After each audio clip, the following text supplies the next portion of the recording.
मंत्री राधाकृष्ण विखे पाटील यांनी असं म्हणले की मराठा अभ्यासिकांनी त्यांना भेटायला यावं, त्यांचं असं म्हणणं योग्य आहे का?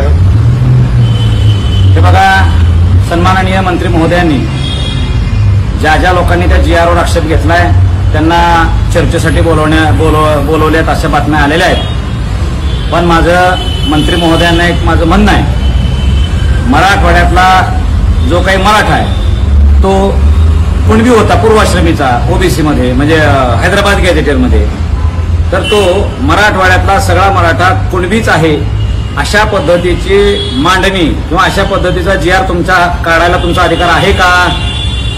एक मराठा समाज हा कुणबीच आहे असं GR मध्ये नोंदवण्याचा तुमचं ज्युरिस्डिक्शन आहे का, किंवा तुम्ही ते तुमच्या अधिकार क्षेत्रात येते का?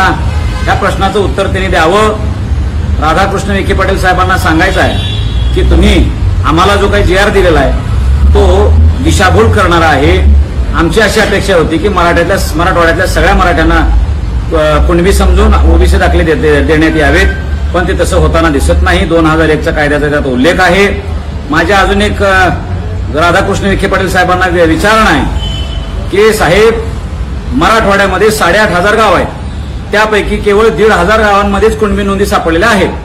उरलेल्या 7,000 गावांमधल्या मराठ्यांना तुम्ही कुणबी नोंदी देऊ शकणार आहात का? या प्रश्नाचे उत्तर देणार असाल तर आम्ही तुमच्याकडे चर्चेला येऊ, आणि मंत्रिमंडळ उपसमिती म्हणून तुम्ही त्या पद्धतीनं त्याच्यामध्ये काय करू शकताय का हेही आम्हाला बघायचं आहे. नक्की तुमचा प्रस्तावाचा विचार आम्ही करू शकतो.